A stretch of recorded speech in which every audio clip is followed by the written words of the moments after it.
ഇയ്യോബ് അധ്യായം 37. ഇതിനാൽ എന്റെ ഹൃദയം കുറച്ച് തന്റെ സ്ഥലത്ത് നിന്ന് പാടി പോകുന്നു. അവന്റെ നാളത്തിന്റെ മുഴക്കവും അവന്റെ വായിൽ നിന്ന് പുറപ്പെടുന്ന ഗർജനവും ശ്രദ്ധിച്ചു കേൾക്കും. അവനത് ആകാശം കീഴിലൊക്കെയും അതിന്റെ മിന്നൽ ഭൂമിയുടെ അറ്റത്തോളവുമായിരുന്നു.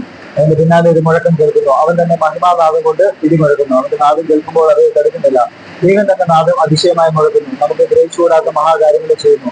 അവൻ ഹിമത്തോട് ഭൂമിയിൽ പെയ്യുക എന്ന് കൽപ്പിക്കുന്നു. അവൻ മഴയോടും വമ്പിച്ച പെരുമഴയോടും കൽപ്പിക്കുന്നു. താൻ സൃഷ്ടിച്ച മനുഷ്യരെയും മറുവാൻ തകവണ്ണം അവൻ സകല മനുഷ്യരുടെയും കൈ മുദ്രയിരുന്നു. കാട്ടുമുഖം ഒളിവെടുത്തിട്ട് തന്റെ ഗുഹയിൽ കിടക്കുന്നു. ദക്ഷിണമണ്ഡലത്തിൽ നിന്ന് കൊടുങ്കാറ്റും ഉത്തരദിക്കിൽ നിന്ന് കുളിരും വരുന്നു. ദൈവത്തിന്റെ ശ്വാസം കൊണ്ട് നീർക്കെട്ട ഉളവാകുന്നു. വെള്ളങ്ങളുടെ വിശാലത ഉറച്ചു പോകുന്നു. അവൻ കാർമേഘത്തെ ഈരം കൊണ്ട് കനപ്പിക്കുന്നു. തന്റെ മിന്നിലുള്ള മേഘത്തെ പരത്തുന്നു. അവൻ അവയോട് കൽപ്പിക്കുന്ന ഒക്കെയും ഭൂമിയുടെ ഉപരിഭാഗത്ത് ചെയ്യുന്നതിന് അവന്റെ ആവേശപ്രകാരം അവ ചുറ്റി സഞ്ചരിക്കുന്നു. ശിശുക്കായിട്ടോ ദേശത്തിന്റെ നന്മയ്ക്കായിട്ടോ ദയക്കായിട്ടോ അവൻ അത് വരുത്തുന്നു. ഇയ്യോബേ, ഇത് ശ്രദ്ധിച്ചു കൊടുക്കുക. മിണ്ടായിരുന്നു ദൈവത്തിന്റെ അത്ഭുതങ്ങളെ ചിന്തിച്ചു കൊടുക്കുക. ദൈവം അവയ്ക്ക് കൽപ്പന കൊടുക്കുന്നു. തന്റെ മേഘത്തിലെ മിന്നൽ പ്രകാശിപ്പിക്കുന്നത് എങ്ങനെ നീ അറിയുന്നുവോ? മേഘങ്ങളുടെ ആകെ തൂക്കവും ജ്ഞാനസമ്പൂർണ്ണനായവന്റെ അത്ഭുതങ്ങൾ നീ അറിയുന്നുവോ? തെന്നിക്കാറ്റുകൊണ്ട് ഭൂമി അനങ്ങാതിരിക്കുമ്പോൾ നിന്റെ വസ്ത്രത്തിന് ചൂടുണ്ടാകുന്ന എങ്ങനെ? ലോകദർപ്പണം പോലെ ഉറപ്പുള്ള ആകാശം നിനക്ക് അവനോട് കൂടി പുലർത്തി വെക്കാമോ? അവനോട് എന്ത് പറയണമെന്ന് ഞങ്ങൾക്ക് ഉപദേശിച്ചു തരിക. അന്ധകാര നിമിത്തം ഞങ്ങൾക്കൊന്നും പ്രസ്താവിക്കാൻ കഴിയില്ല.